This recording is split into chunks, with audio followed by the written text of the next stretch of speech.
Hello, fantasy baseball fans. I'm Paul Williamson. This is Fantasy MLB Today, a Sports Ethos presentation brought to you by FanDuel. As always, it's an honor and a privilege to give y'all this podcast, give y'all some information, advice to help you win your leagues, give your teams a boost. Before we get the conversation for today, we're breaking down some hitters and pitchers from yesterday and some ads and drops and talking about different performances. Let's remind you to follow me on Twitter at PaulW_34, at PaulW_34 to get more of me on Twitter. Hit me up, ask me questions, let me know what's going on. I got some questions from y'all on Twitter that dropped on Tuesday morning. I'll dive into more depth here for you here in a little bit. So make sure you keep asking me questions there and let me help you win this year. And same thing on Bluesky with no underscore. That's at Paul W34 with no underscore there. Make sure you follow the Sports Ethos Fantasy Baseball accounts at Ethos Fantasy BB on Twitter, at Ethos Fantasy MLB on Bluesky. Get updated all of our in-season content. You have our work at the waiver wire articles, my 5 recommendations drop over the weekend, Anthony Cates' pitching guide, where he gives you start sit advice for starting pitchers throughout the week. Go all kinds of goodies for you. So make sure you check out what we have working for you over at sportsethos.com. And of course, we have the free blurb feed popping off every day. So make sure you check out the blurb feed as well. You get the links to that on the Twitter profile and also at sportsethos.com. MLB tab. Go to the blurb feed. It's free fantasy baseball analysis. And of course, rate and subscribe to the podcast. Please rate and subscribe to the podcast. Anywhere you get your podcasts on Spotify, on Audible, Apple, whatever it is, rate, subscribe there. And same thing on YouTube, on the Sports Ethos YouTube channel at Sports Ethos. Okay.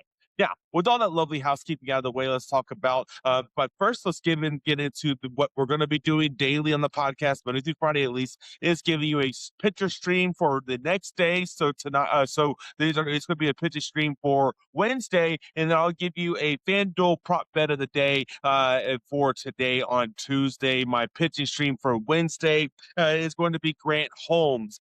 Grant Holmes going up against the Angels. He's currently only 16% owned in Yahoo, and I think this is a great opportunity here for you to take advantage of a offense that's been striking out a lot this year with a 28% strikeout rate. That the strikeout rate is pretty much just carried over from last year as well. So it's basically the same Angels team with the same strikeout problems. They're also not doing very well offensively overall to begin the year with an 88 in the WRC plus. There's a 202 on the team batting average, a 648 OPS. Those are all bottom third or worse in the league right now. So the Angel offense is definitely one in which we're targeting, especially for strikeouts. And Grant Holmes is someone who, through the first couple of starts, has done pretty okay.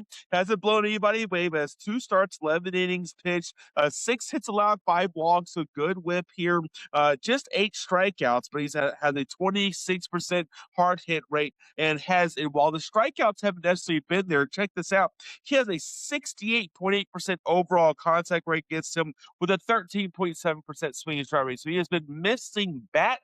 He just hasn't been getting the strikeouts. And I think against the Angels, we're going to see the strikeouts. We're going to see a good performance. He's been inducing a lot of soft contacts. He's going to be able to limit what the Angels do. And he also misses bats. So we're going to see some good strikeouts from Grant Holmes tomorrow against the Angels. Now I'm going to pick on the Angels again for my FanDuel bet of the day. And that's going to be Reynaldo Lopez is over 5.5 strikeouts. That FanDuel odds sitting at plus 106. So pretty solid odds here.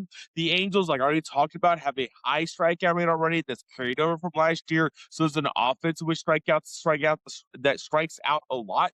And Reynaldo Lopez, while he hasn't been striking out a lot of people to begin the year, we're still seeing good whiffs on his slider. We're also seeing on his slider and on his changeup both have 30% plus whiff rates this year. I know it's a very small sample size, but these are the same pitches that he was relying upon in 2024 to get a swing and miss, and those swing and misses are still there in general right now. And I think Reynaldo Lopez still has the stuff that you're looking for. Is at least going to be good enough to get over 5.5 strikeouts, get 6 strikeouts against the Angels here. And look, it's not I don't think it's going to be a great start for Reynaldo Lopez, but I do think the Angels will be get tips and strikeouts. I think he's shown enough on the secondary. He's getting enough swing and miss to get some strikeouts from here. Now, so let's talk about some pitchers and hitters. And it's too early in the season to call anybody really a true buy low or a sell high. We're just not working with high enough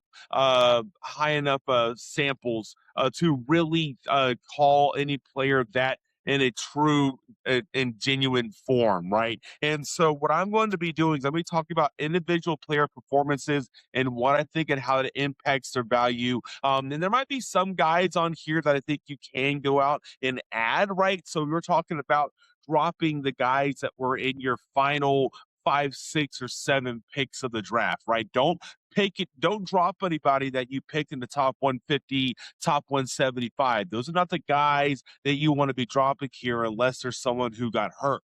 The guys you're looking to drop are the guys that were your fringe picks to begin with, right? The guys that you kind of threw a dart on toward the end of the draft and you know what, it's not quite working out early on. It's fine to drop those guys to get some of the dudes we're about to talk about, but don't go out there and drop guys like, if someone had a bad start. I saw some people think about dropping Shane McClanahan or Brandon Woodruff. And I'm telling you right now, like, do not look too much into one start. Guys like Andrew Painter and Casey Mize are massive drops last night. And I think those are mistakes. We'll get into that here in a little bit. But you also got to make sure you got to drop someone to get some of these ads. So make sure you're dropping the guys that you got toward the end of the draft and guys that don't have at least the kind of signs you were looking for when you drafted them. Even if they were a late round flyer, they might not be working out, but they're doing the things that you wanted them to do. So you want to look at more than just the server stats. You want to dive into what they're actually doing. What does the pitch mix look like? What does the plate discipline numbers look like? Are they swinging and missing a lot? Are they not? Are they making contact inside the zone? Are they swinging more? Or are they swinging less? All these things matter, right? And so if you've got a guy who has a horrible hit tool, but you're seeing them be more selective and chasing less, that could be a good sign of things to come. So it might not be an immediate drop kind of guy. And so these are all things you really got to look at and take into account before you make a roster decision this early in the season. Okay, let's talk about some specific examples, and I will talk about kind of those things as we move along. But before we get into that conversation, I want to answer a couple of y'all's questions from Twitter. First comes from Scotty Fish, that's at Scotty Fish _, and he asked Jordan Walker or Cam Smith. Look, I think that these are two guys that were popular late round flyers that have popped off really early. So if your late round flyer isn't popping off, then you can probably pick up one of these guys. And the guy I would add first is Cam Smith over Jordan Walker. And look, I do think this is almost a coin flip. I'm not super excited about either of them. I think there's still major red flags with both, but I think they are showing enough, particularly in the way they're impacting the baseball, that make me at least somewhat intrigued. So the main reason why I would take Cam Smith over Jordan Walker, well, two reasons.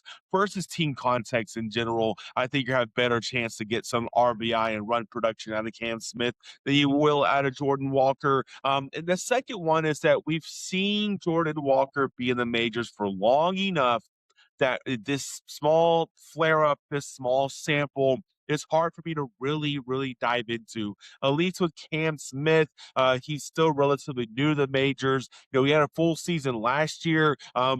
But we'll dive into the numbers here in a little bit. But we're seeing some numbers from Cam Smith that are either carrying over, positive numbers from last year that are carrying over, or he's not too far off from the numbers that he needs to improve. Whereas Jordan Walker, some of these improvements that he's showing right now are almost out of nowhere and are very outliery. So let's talk about some of these numbers here. So Walker has 3 homers and a steal with a 314 on the ISO. He's got the strikeout rate down to 28% with a 10% on the walk rate. He has got a 441 WOBA, 183 WRC plus. He's doing really well. Don't have to dive too much into that. Now he has a 98 mile an hour average exit velocity and a 75% hard hit rate and a 16.9% on the barrel rate. look, I mean, yes, he has a quick bat. He's an elite bat speed, but no one's going to have that for all season, right? And then you're also looking at the fact that he has a contact rate of just 70.8%, an end zone contact rate of only 78%, and a 14.3% swinging strike rate. Now, these plate discipline numbers can play, but he has to continue to impact the baseball as well as he has. In order for him to do that, he's going to have to he's going to have to improve the end zone contact rate from 78%. It's got to get up to at least 82, 83% for me to have a lot of confidence in Jordan Walker. Right now, we don't see that from Walker. What we see from him is still a good amount of swing and miss, and he's not even making a ton of contact inside the zone, which makes me question whether or not he's going to continue to have elite quality contact numbers like we're seeing. Because in order for that 70% contact rate to play, in order for a high swing and strike rate to play, he has to maintain elite quality of contact numbers. And the best way for guys to do that is through making contact in the zone. Now, of course, there are some slight exceptions to this.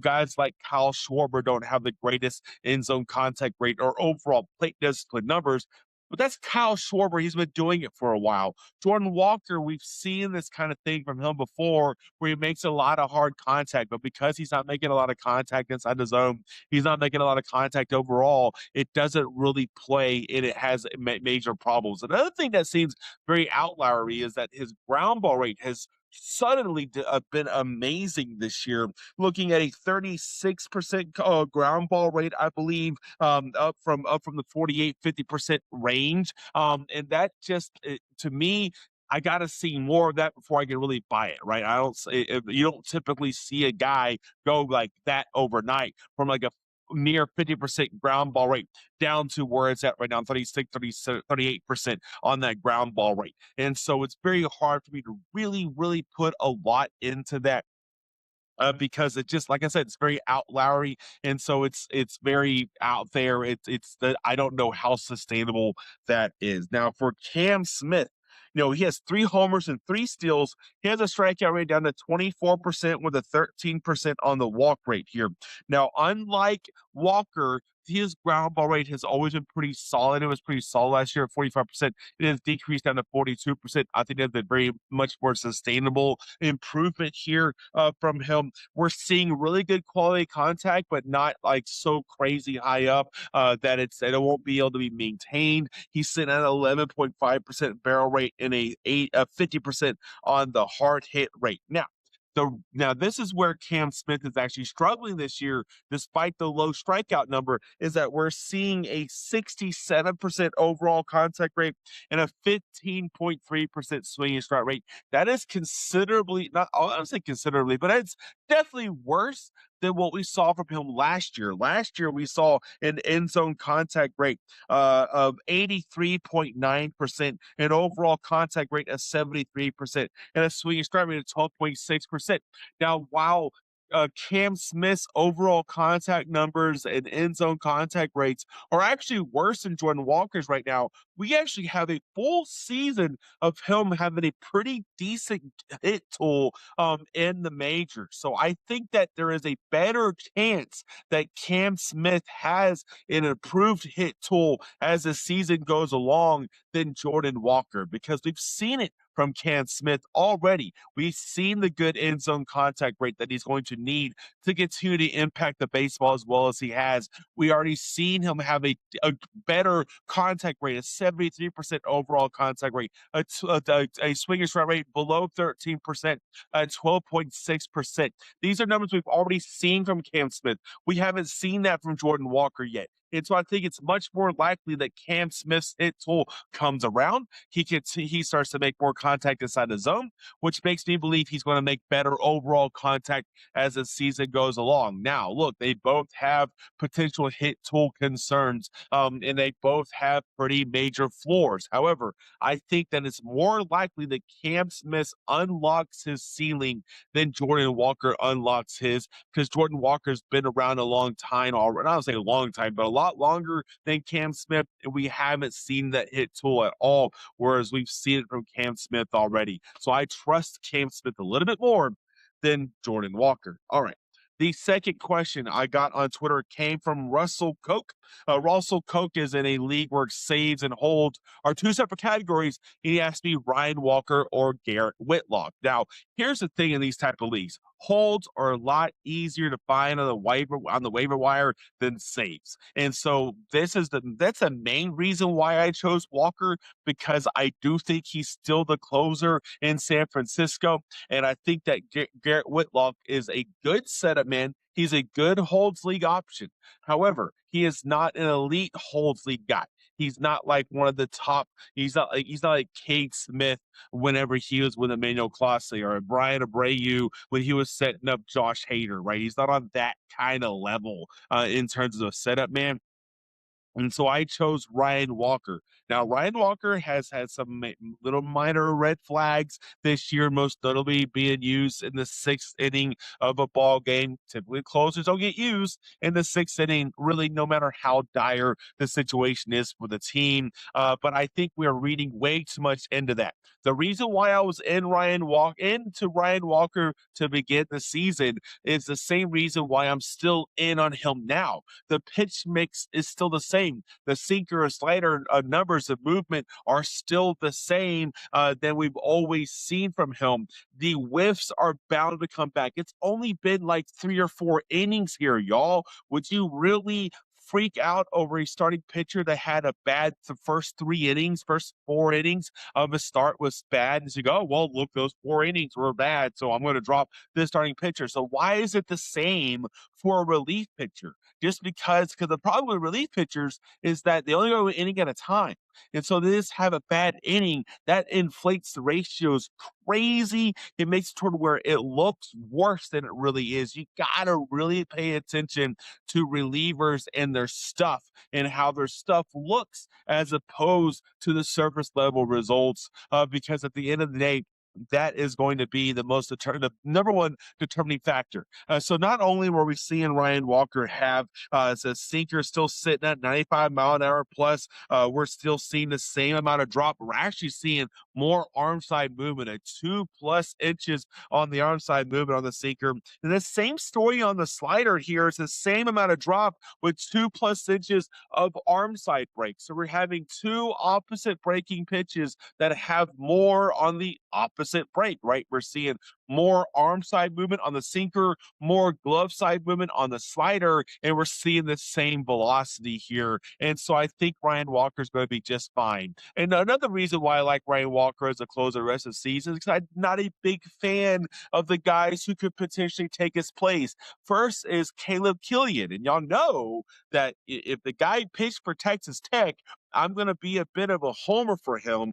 But with Caleb Killian, and same problem I have with Keaton Wynn is that we're just seeing 4 innings of really good work from him. We haven't really seen Caleb Killian be the dude out in the bullpen or as a starter in the majors at all. Keaton Wynn has had some success as a starter in the past, but he's already shown a horrible control problem already, has a high walk rate to begin the year. And neither of these guys have high leverage bullpen experience like Ryan Walker does. And so those are the two guys that people are adding right now because they're freaking out over Ryan Walker. I think it's a major mistake, especially in 12-team leagues, right? If you're trying to take a shot in the dark to try to, if you miss down on saves in your draft, you're just trying to find a dart throw. Sure, go ahead and get Killian. Go ahead and get a win. You know, who knows? Maybe Ryan Walker continues to cough it up, and here by the end of April, it just gets to be too much. They got to make a change. Okay, that's fine. That's possible. That it's within the realm of possibility, which is why in a 15-team or deeper league, I can see owners kind of taking a shot at that. But in 12-team leagues, I'm not adding either of them. I'm holding on to Ryan Walker. He's the same pitcher. In fact, he arguably has better stuff than he has had in years past with the increase in arm side and glove side movement on the sinker slider, respectively. And I think that Keaton Wynn and Caleb Killian have good potential, right? They have the stuff to be good swing and miss bullpen high leverage arms, but they just haven't done it yet. Being a high leverage reliever in the majors is totally different. It's a different animal. You got to be able to be concise. You got to be able to get out of jams all the time, a lot more often.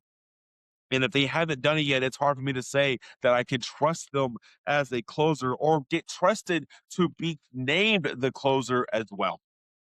Okay, so let's talk about some key pitching performances. We'll start with pitchers before we get into the hitters. And the first pitching performance I want to talk about from Monday is Shane McClanahan. We all know he's coming off the major injury issues. Oh, had that weird nerve issue for most of last year, and it makes where he couldn't make his debut at all. And he's come out the gate, and there are some things that I really like from Shane McClanahan. Yes, the velocity is down. I get it. We knew that would happen. But the thing with Shane McClanahan is going to be that changeup, that filthy, nasty changeup. And what we're seeing from him is a 5 inches increase on the drop on the changeup, and the curveball is generally the same. These are his two main secondary pitches that got him to be so effective as a starter before the injuries. And the changeup is a better changeup now, and the curveball is the same curveball. So yes, the fastball velocity is down. I get it, and that is a concern. That makes it to where Shane McClanahan probably will not be an SP1 fantasy ace again. But can he be a top 30 kind of dude? Can he be a rock solid number 2 or number 3 if you're on your fantasy rotation? I think he can be. That changeup is still filthy. The changeup is arguably better than it was before the injury. The curveball is the same, but these were his two pitches that had the highest run value prior to the injury. So these are his bread and butter pitches.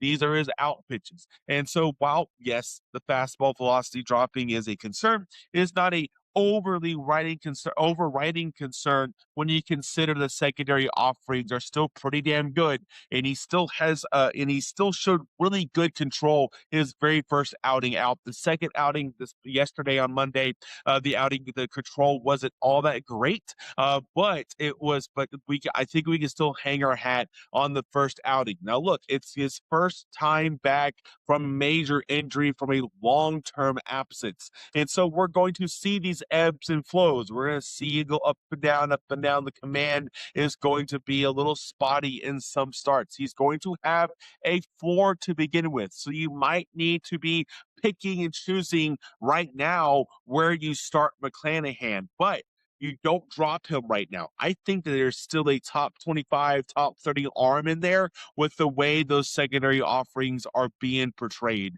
and are being used. I don't want to say portrayed. That's weird. The way they're being used, the movement on them is still there. And so those are the key pitches. And so I don't think he's a drop. I think that he might be a little bit of a buy low. I know there's not, if find out, see if someone is really panicking and will really sell him real low right now.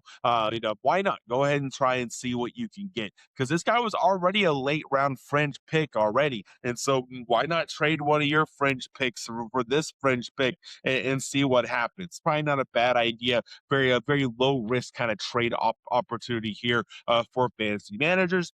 Let's see here. Another pitcher situation I want to talk about is Griffin Jax versus Brian Baker in the Tampa Bay Ray bullpen. Here's the thing. This is probably the bullpen that I'm the most skittish about. Griffin Jax just hasn't been used yet as a closer, and that's concerning. This guy was supposed to be one of the top options, but he's being used all over the place right now. And unfortunately, this might turn into a situation kind of like Tony Santillán in Cincinnati, where you have your best reliever is not necessarily the closer because they have other options. So Brian Baker is a really good bullpen arm. He really does have good stuff. He has himself fastball between 96, 97 miles per hour with 19 inches of induced vertical break with an elite arm movement on his elite arm side movement on the changeup and good glove side movement on the slider. So he's going to be able to be effective against righties and lefties. And look, Brian Baker, if you read my Call to the Pin article last year, he was a guy I really liked. I was a guy who was always recommending as an ad in holds leagues because like he had really good stuff. He had the good strikeout numbers, good swing and miss numbers, and this is carried over. And he's starting to turn himself into a really good high leverage reliever that could be a pretty good bullpen arm. And currently, is looks to be the main closer in Tampa Bay. Now, now we can ignore Kevin Kelly. Kevin Kelly does have 2 saves. He leads the team, but look at this. First thing I need to say is that the one save came in the 10th inning after Brian Baker pitched the ninth of a tie ball game, and Griffin Jacks pitched the 7th and 8th inning of that game. And so there's another argument as to why I think Griffin Jacks might be the best closer in Tampa Bay, or the best relief pitcher in Tampa Bay, but won't be the closer because he's going to be used to get maybe multiple outs to be able to push the team through to get to the ninth inning. And then Kevin Kelly probably got the most Tampa Bay Rays save ever. Ian Seymour came in for the first 2 batters. Then Kevin Kelly came in the very final hitter and actually allowed a homer to Gunnar Henderson before getting Pete Alonso out. And so it was very odd save usage there. He wasn't used fully in the ninth. He hasn't been used fully in the ninth inning yet at all. And so Kevin Kelly is not a guy who I'm targeting. I am picking up Brian Baker in my 12-team leagues, but I am still holding on to hope for Griffin Jacks. Maybe this is the Tampa Bay Rays being the Tampa Bay Rays. They play matchups that are analytical heavy, and so they could just have some numbers in house that showed why Griffin Jacks should be used in these situations. But it might be about a week or so. If he doesn't get a ninth inning here in about a week, maybe 2 weeks, then he's got to be a drop. So that's the thing with Griffin Jacks. He's getting really, really, really close to being to being a drop. He's not one right now, but man, oh man, he's getting real close. Brian Baker, however, is an ad. Okay. Let's talk about Bubba Chandler here. Bubba Chandler, he's showing the elite stuff. 100 plus mile an hour on the fastball, 19 inches of reduced vertical break. We knew he had good stuff, and the question is going to be and always will be the command. We had a 56% strike rate on the four seam, and he's currently throwing that thing 70% of the time. That I don't think is sustainable. No matter how good the fastball is, I don't think it's something that he can throw 70% of the time. I mean, even when Spencer Strider was Spencer Strider, he was still throwing around 55, 58% fastball usage. He's got to start to incorporate his changeup and slider more here. He's got to now. The next thing that's going to have to happen, he's going to have to start throwing first pitch strikes. That's going to be critical here. He only had 9 first pitch strikes yesterday out of 21 batters. That's not going to cut it. He's got to start throwing that. Now, he can set things up with the fastball, right? If he can start to get that four-seam fastball command, start humming in a 19-inch vertical break at 100 mile an hour at the upper part of the zone, get that first strike call, then you can start to play off with the changeup and your slider to get your whiffs and strikeouts. That's going to be critical here. That's the main thing I'm looking at. It's not just overall strike rate, but I'm looking at the first pitch strike rate when it comes to Bubba Chandler, because if he is working behind in the count, that's when he struggles.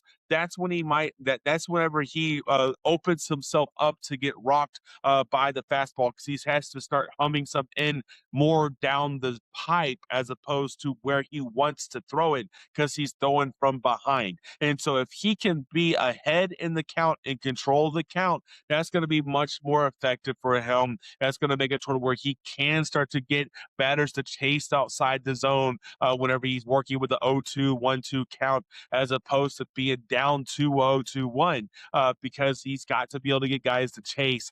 He's got to get guys to be able to swing and miss and be a little more aggressive and expand that strike zone. That's whenever his elite stuff is going to come into play. But if he cannot throw that four-seamer for a strike on the first pitch, that's going to be a problem. And that's what I'm looking for from Bubba Chandler. All right. Let's see here. Let's talk about a couple other bullpen ads that we have on the pitching side. Paul Sewell, to talk about him on the last podcast. I think he is the closer now in Arizona.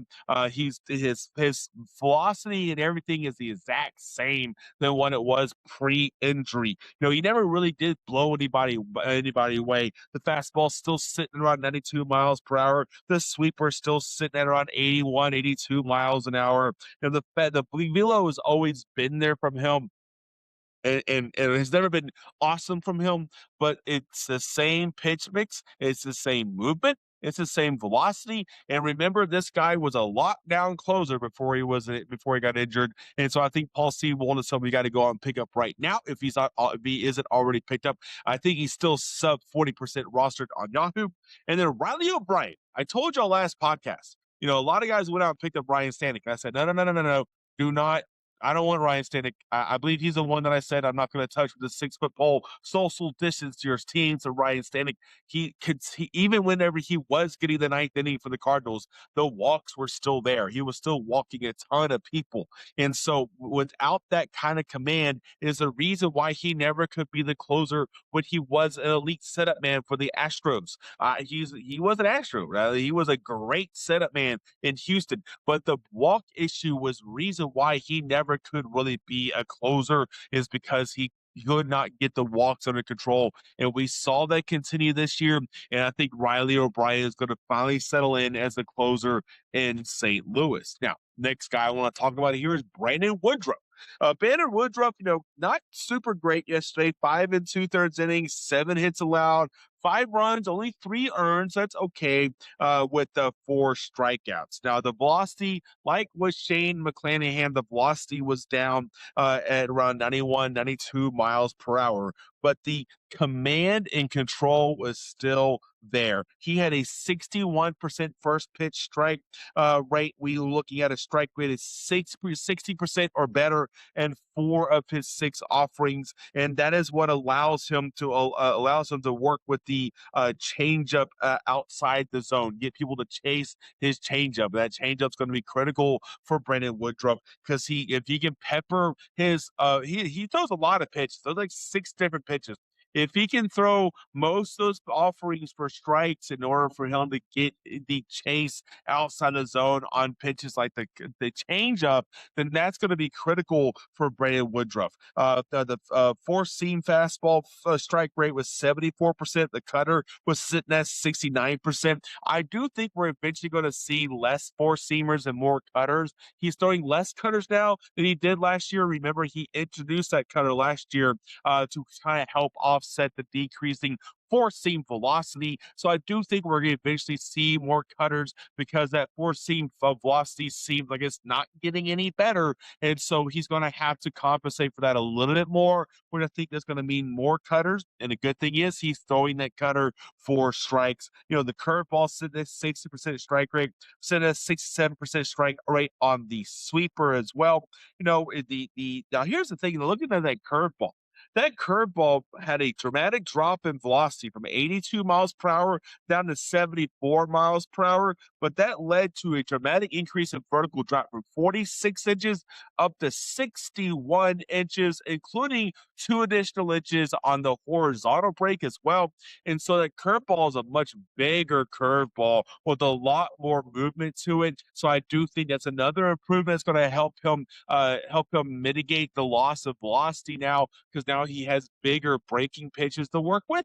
And I think that's only going to help him, especially if he can throw that wrinkle in with the cutter. He's throwing these pitches for strikes in which he can then play off of and get hitters to chase outside the zone on his other secondaries. And so his command is what's going to be his saving grace. Now, I don't think he's going to be able to be a top 25 guy like Shane McClanahan. I'm not as high on Woodruff as I was McClanahan, but I still think he could be a solid SP3, SP4 for your fantasy teams. I think he's someone that can still provide you solid ratios. Hopefully he can continue to get built up and he can provide you some volume. But I don't think he's an SP1 anymore. I think he's someone that might be more of an SP3 I think is a kind of his ceiling at this point, top 35, top 40 kind of guy. I think Shane McClanahan still has a higher ceiling than Brandon Woodruff, but I think it might be fair to say that Woodruff has a better floor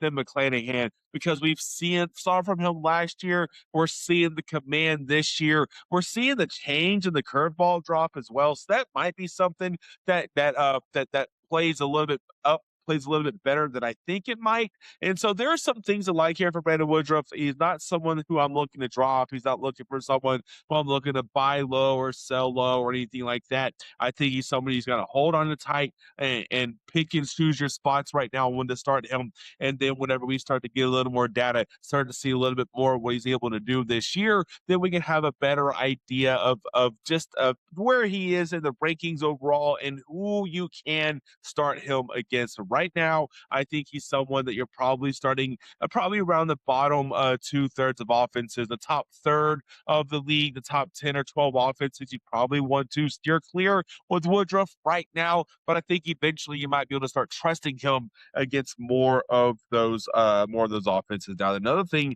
to keep in mind here with Woodruff is in his last start, he had a dramatic drop in that four-seam usage, like I talked about. And so that's a great sign. That's something I really thought we would see right out the gate, but I think maybe he just wanted to see if his four-seam would still work in that first start. That four-seam usage dropped dramatically down to 21%, and the changeup increased by 16% on the usage. And so we're starting to see him play with that pitch mix here.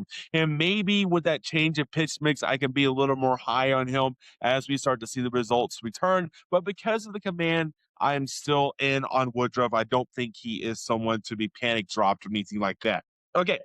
Casey Mize is someone who has been panic dropped all over the place. And there is something here for me to be really worried about. A big red flag here is the velocity, man. So there's been a lot of talk about Emmett Sheehan's velocity and how it is gradually dropped off as the game went along. For Casey Mize, it was a pretty dramatic drop-off in velocity after the third inning. And I was wondering if we're going to see some injury news pop up today on Tuesday, sorry. I haven't seen any, and so I'm really interested to see for the rest of the day if we do get any more. Because the four-seam velocity dropped from 90.9 down to 89.3. Let's see. I'm sorry. I think it was 93. Sorry. It was 93 miles per hour through three innings before it dropped down to 90 miles per hour and lower. The split finger dropped from 87, 88 miles an hour down to 83, 84. The slider dropped from 87, 88 down to 84, 86. And so that's really concerning. I mean, that's a across the board 3+ mile an hour drop off on every single one of his offerings. That's not good, especially a dramatic drop off right after the third inning. It's not like it was a gradual drop off with normal stamina getting in the way. No, this was right after that third inning. Boom, the velocity dropped. That is a concern. I don't think he's quite a drop yet because one thing I do like about what we've seen from Casey Mize this year is he's starting to throw more split fingers, and his split finger is his best whiff pitch offering that he has, and it's still returning a ton of whiffs. And so because of that split finger is why I'm still in, because I think there's a lot of potential in that splitter, and the fact that he is starting to turn to it more this year, I think is a really good sign. But man, I'm watching that velocity. I'm keeping an eye on any potential injury reports because we might see something pop up here in the day or two where we start to see he doesn't recover well. He plays a little bit of catch in between starts before he gets to a bullpen. He starts to feel a little tightness or a little soreness or something. So I don't know what it would be, but I'm really worried about Casey Mize in his velocity drop. Andrew Painter is another guy who got panic drop after last night's start, and I think that is a concern. That is a problem that shouldn't happen because if you drafted him with confidence that he was going to be something, his stuff is still really good. There was no drop off in his velocity or his pitch movement or anything like that. There was no drop off in command. The command and control was still there from him. He still had a first pitch strike on 5 of 7 four-seamers, still had a 70% plus four-seam strike rate. So he's still that was his problem, right? Whenever he was in the minors last year, was it dropped up and down, up and down. It fluctuated. The control and command was not entirely there for Andrew Painter. So to drop him at the one start, I think is a major mistake. The stuff is still there. The command was still there. He didn't earn the whiffs this time around. He only got 4 whiffs, but this is a young arm. You're going to see volatility. You're going to see these outings where he just doesn't have his best stuff and it doesn't go quite his way. He's a young arm. It's going to happen. You cannot drop him already after just one bad start, unless you're in like a really shallow 10-team league. That I guess I could see it. I guess because you have better waiver wire options than you would in a 12-team or deeper. So maybe in those leagues I could see it. But if you're in a 12-team league this early in the year, I don't think we're at a point where we should freak out about Andrew Painter, especially after what we saw in the first start. He showed us a really good start already. Just one bad start here, you're going to drop him. I think it's a mistake. I think Andrew Payton is someone that you're going to want to have on your team as the season goes along. Okay, let's see here. Jose Soriano, holy crap, man. This guy has really, really, really done a great job this year. That knuckle curve is getting a ton of whiffs. And surprisingly, the four-seam fastball is a bit different. We're seeing more arm side movement on that four-seam fastball. He's throwing it more against righties as well. And we're seeing the improvement in the stuff plus grade. The stuff plus went from 88 up to 108 so far this year. So the fastball has a increase in the arm side movement. He still throws it hard. And he throws it 98-mile-an-hour plus with good extension. And so I think Jose Soriano throwing more four seamers and less sinkers, I think might be helping him set up his knuckle curve and his potential splitter and changeup to lefties. And so I think it's making it to where he might be a better strikeout arm, because the sinker can still be an offering that he goes to get outs, right? To get quick outs, because man, that's what allows him to have a 60% plus ground ball rate. But man, if he can if he can continue this trend where this fastball has this good arm side movement, to pair it with a knuckle curve that has a ton of whiffs, then I think we might see a guy who's not just an elite ground ball pitcher, but has good strikeouts as well. And that's been a major change this year, is the increase in four seam usage and the drop in sinker usage. I think that so far has helped him get a lot of strikeouts. I think he is someone that you can try and find space for on your 12-team rosters to see where this goes. I'm a slightly skeptical because generally speaking, I love the sinker from Soriano, and I wish he would just throw more of it to go with that curveball. But man, if this four-seam fastball shape continues, we continue to see that arm side movement, the stuff plus grade continues to grade out well with it, and we continue to see the whiffs, then you might be in striking gold this early by adding him right now. And so Jose Soriano, unfortunately, Jose Soriano is on an 84% roster. He was a pretty decently popular draft pick because look, he does throw the ball hard. He throws the ball hard. Anytime you throw the ball hard, you're going to give yourself a pretty good chance to be a really good arm. And he's always done that. He's always been a guy that throws the ball really, really hard. All right. We're running out of time here, so let's go ahead and skip over the last couple of pictures and get into some hitters I want to talk about. First is Chase DeLauder's a major pop off to begin the year. 5 home runs already with the 92.7-mile-an-hour X velocity, 14.8% on the barrel, 51.9% on the hard hit rate, the end zone contact rate of 87%, overall contact 77%, swinging strike rate 9.8%. The dude's always been an elite power prospect because he has immense power and he has a great hit tool. He's always had a good hit tool. He's always had these tools. The only question with DeLauder is going to be health. Can he stay healthy? I was high on him in the preseason. I had him ranked moderately aggressively in the Williamson 300. I have him on a couple of teams. I'm very happy about that. Chase DeLauder is someone who I really in on. If you drafted him, pat yourself on the back. Good job. Let's see here. Louis Robert Jr. and the Mets.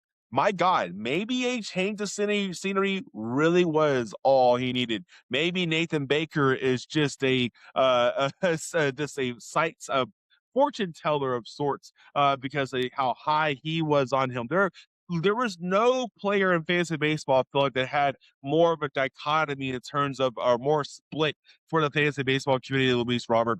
Um, and so far, he's proven guys like Nathan Baker right and proven me hella wrong. So far, we're looking at a 21% walk rate, 13% on the strikeout rate. And the big difference that we've seen from Lou Rob this year is the selective swing approach. He is down to 38% on his swing rate. He has typically been 53% plus. That is a dramatic change in approach. And so far, it is working out. We have an end zone contact rate of 87%, an overall contact rate of 77%, and a swinging strike rate of just 8.9%. Whew. And here's the thing is that, like, if he would have had these numbers but continue to have a high swing rate, I would call these outlier numbers that I don't believe in. But we are seeing a dramatic change in approach from Lou Rob. He is not swinging as much. He is not a free swinger like he once was. And now we're seeing the results we've been looking for. And the quality of contact is not where it usually is, but that will eventually come around. We've seen that from Lou Rob way too much for us to really read too much into the low quality contact numbers here. And so for Lou Rob, man, I'm starting to be in. I'm starting to really believe in him now because of the change in approach and the corresponding improvement in the end zone contact rate and the overall contact rate. I'm really interested in seeing if this is if this is intentional or if this is something that this kind of happens, because this will happen from time to time.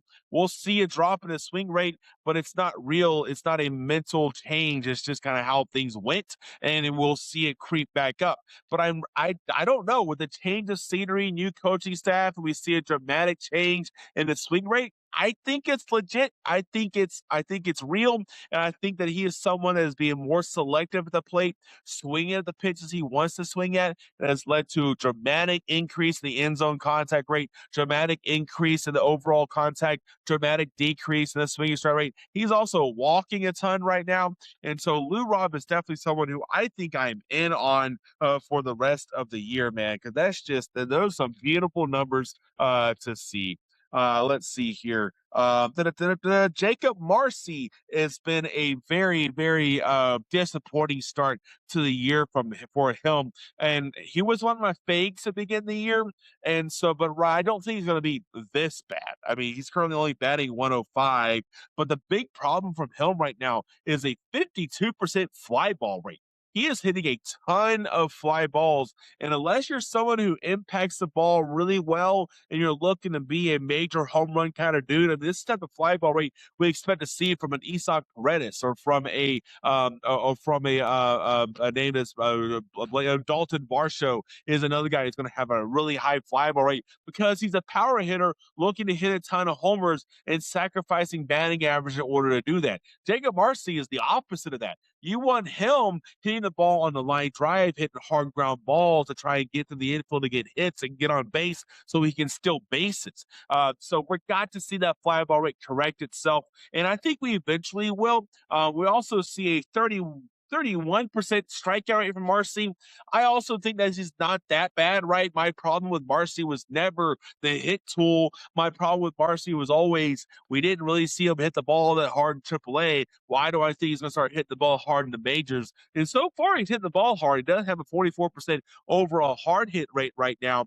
But I do question how much. I still question if that can continue. But I do not. But I do believe that he's going to improve that fly ball rate. He's going to improve the strikeout rate. He's going to improve those things. And he's going to get back to being at least a solid batting average, hopefully. And if he can maintain that hard hit rate and prove me wrong on that front, then I'll be more in on him. But remember, for me, the AAA hard hit rate wasn't all that great. He would dramatically increase it in the majors. That was a red flag for me.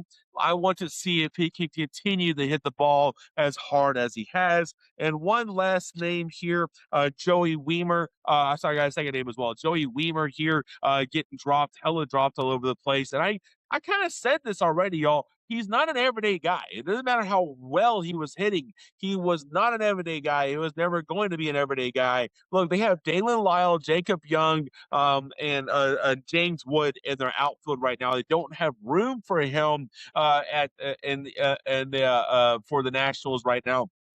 He's been benched in 3 of his last 5 games, and in fact, he has gone 2 for 11 with 6 strikeouts in his last 3 games. It hasn't been great. I said this, once those offers start to happen, you can drop Weimer, and we're starting to see the offers. We're starting to see him ride the pine.